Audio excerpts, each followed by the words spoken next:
Bonjour et bienvenue dans une nouvelle vidéo. Aujourd'hui, je vais vous parler d'alcool et d'alimentation intuitive parce que certaines personnes, dont des personnes de mon entourage, m'ont posé la question de savoir comment est-ce qu'on fait pour s'écouter alors que on a bu, parce qu'on se rend compte qu'il y a des trucs qui bougent. Alors, je vais pas forcément pouvoir vous donner énormément de conseils, mais au moins vous expliquer un petit peu le pourquoi du comment est-ce que le comportement alimentaire peut éventuellement évoluer avec la consommation d'alcool, au niveau de quelle quantité d'alcool dans une soirée. Là, je vais pas parler d'alcoolisme, vraiment de consommation occasionnelle d'alcool ou de soirée bien arrosée, pour que vous puissiez comprendre un petit peu ce qui se passe si vous êtes dans une démarche d'alimentation intuitive et que voilà, que parfois vous consommez un petit peu d'alcool et qu'il se passe des choses et que vous comprenez pas. Donc voilà, c'est une petite vidéo histoire de dormir moins bête ce soir. Donc là, tout ce que je vais pouvoir éventuellement raconter dans cette vidéo, c'est pas des choses que j'ai appris en formation, c'est pas vraiment des choses que j'ai pu voir sur internet, c'est purement en fonction de mon expérience perso, parce que ça m'arrive de consommer de l'alcool, ça m'arrive de faire des soirées un petit peu arrosées, mais si vous avez vécu d'autres choses que vous pourriez éventuellement nous faire partager dans les commentaires, n'hésitez pas. Je pense que ça peut être intéressant pour tout le monde. Donc je sais pas si vous m'avez déjà entendu dire ça, mais il me semble que dans quelques vidéos, peut-être juste une, mais je sais que ça m'arrive régulièrement d'en parler. Après je ne sais plus si c'est en vidéo, en consultation. Je vous avoue que je fais tellement de vidéos que je ne sais plus qu'est-ce que je dis, où je le dis, comment je le dis. Alors, je le redis encore une fois. En fait, quand on prend une boisson, que ce soit un soda ou de l'ice tea, ou bref, une boisson avec des calories dedans, même l'alcool, il y a des calories dans un verre d'alcool. En fait, ce qui se passe, c'est que vu qu'il y a des calories dedans, notre corps l'intègre aussi comme étant des calories.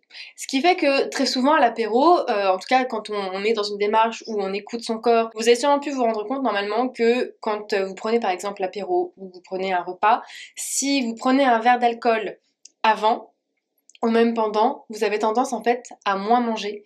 Tout simplement parce que vu qu'il y a des calories dans l'alcool, ça fait partie aussi du rassasiement. Personnellement, je sais que quand je vais prendre un verre d'alcool à l'apéro, il y a de très fortes chances que je ne mange pas le reste. C'est-à-dire que mon verre d'alcool correspond en quelque sorte à... Comme si, en tout cas par rapport à mon corps, par rapport à mon appétit, c'est un petit peu comme si je mangeais une pâtisserie, en plus de ce que je suis déjà éventuellement en train de picorer pendant cette petite phase là où je suis en train de boire aussi mon verre d'alcool. C'est notamment pour ça que, en règle générale, le verre d'alcool que je vais prendre à l'apéro me dure jusqu'au dessert, en partant du principe qu'il y ait entrée, plat, dessert, ce qui n'arrive en réalité jamais dans ma façon de manger parce que je ne peux tout simplement pas. Mais il faut savoir qu'à la fin du restaurant, quand je suis en train de terminer mon verre d'alcool, c'est le même verre d'alcool qu'au début, au tout début quand on est arrivé. Bon, l'avantage c'est que c'est économique, hein.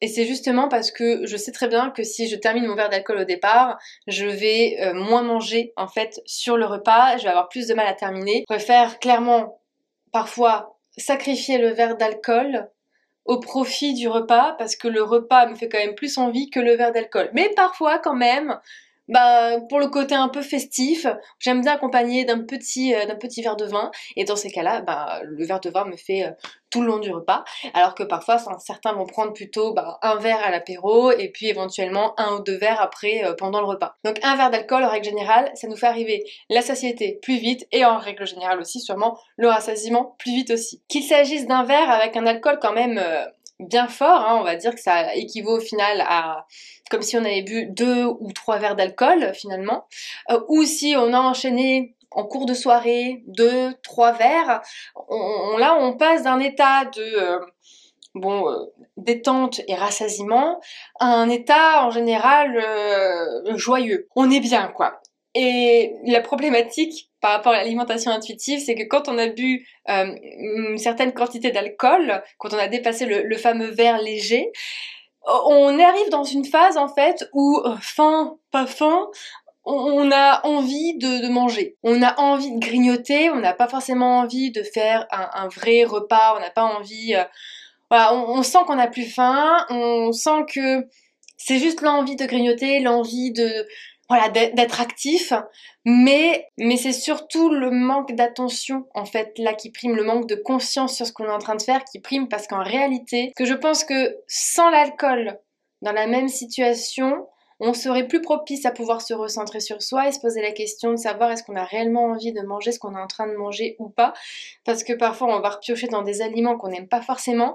Donc c'est juste que là, vu qu'on est dans un état un peu de conscience modifiée, on n'a pas forcément conscience de ce qu'on est en train de faire, on va avoir tendance, je sais pas comment expliquer, c'est comme si en fait on était en train de regarder la télé, on n'a pas conscience de ce qu'on est en train de faire et on peut parfois partir sur des débordements plus par mécanisme, automatisme, plutôt que par réelle envie de manger. Alors bon, ce genre de situation est clairement pas systématique, parce que tout va dépendre de le degré d'alcool que vous allez avoir. Moi qui mets par exemple très longtemps à boire mes verres, je vais me retrouver très souvent simplement dans la première catégorie que dans la deuxième. Même si ça peut m'arriver d'être dans la deuxième, c'est quand même extrêmement rare, mais quand ça arrive, il faut savoir qu'on peut pas faire grand chose à part arrêter de boire. Je pense que c'est un bon conseil. Mais de toute façon, dans ce genre de contexte, vous pouvez rien faire parce que vous avez même pas déjà conscience de ce que vous êtes en train de faire là à ce moment-là. Donc comment pouvoir contrer ce comportement sauf sans boire? Il y en a pas vraiment. Donc le but, c'est de pouvoir éventuellement passer une soirée où les verres que vous buvez mettent du temps à être bu, ne pas chercher à vouloir enquiller un peu trop vite. Et je pense que la priorité surtout, c'est de penser à s'hydrater. Bon, tout le monde le sait, je pense, même moi, et pourtant personne ne le fait. Même moi. Ensuite, une fois que le degré d'alcool est redescendu, que l'effet de l'alcool est redescendu et que là, on sent qu'on commence à redevenir un petit peu nous-mêmes, en règle générale, la sensation de faim recommence à arriver, en partant du principe bien entendu qu'on n'a pas passé toute la soirée en mode euphorique à bouffer à tous les râteliers. Si on est plus dans la catégorie où on a quand même bu pas mal mais sur le long terme et du coup on n'a pas eu trop cette phase d'euphorie où on pioche un petit peu partout, où on a mangé à outrance, c'est surtout ça, à partir du moment où on a mangé à outrance, bon, la catégorie dans laquelle là je vais vous parler ne va pas vous concerner. Mais dans les autres cas, quand on va du coup redescendre là au niveau de l'alcool, la faim va ressurgir en mode direct dans la moyenne faim. Il n'y a pas de transition qui se met en place.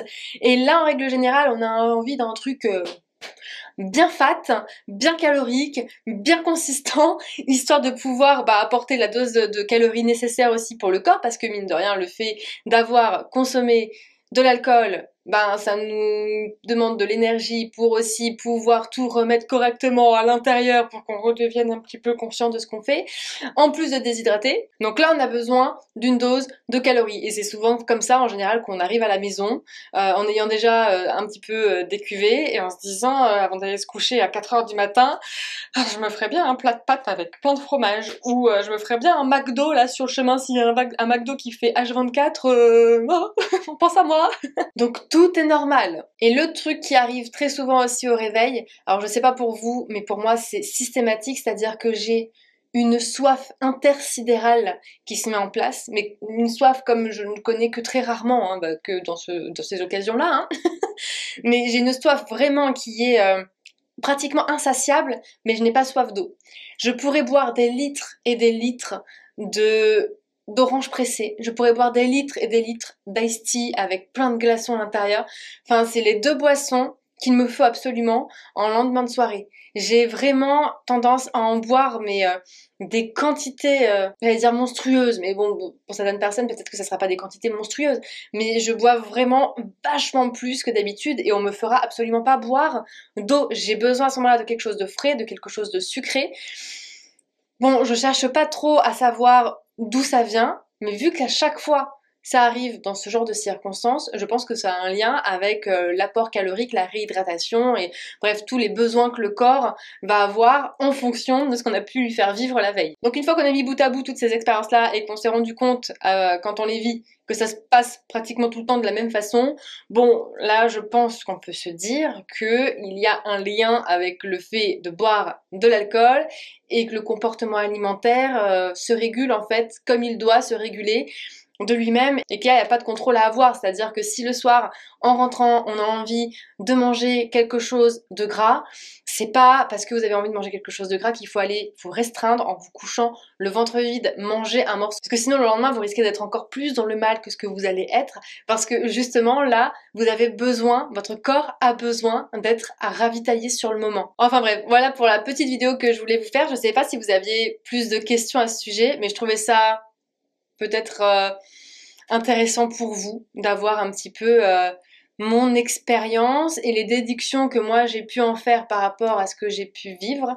N'hésitez pas à me dire si vous vivez les mêmes choses ou si ça se passe totalement différemment et à me poser éventuellement d'autres questions auxquelles j'aurais peut-être pas répondu là. En règle générale, par rapport à la déshydratation, on dit qu'il faut boire 2 verres d'eau pour 1 verre d'alcool, si je dis pas de bêtises.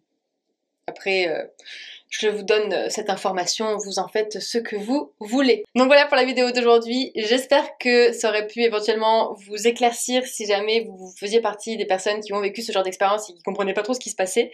En attendant qu'on se revoie demain dans une nouvelle vidéo, je vous laisse comme d'habitude liker celle-ci si vous l'avez appréciée et puis éventuellement vous abonner et faire le tour de la chaîne pour voir les autres vidéos.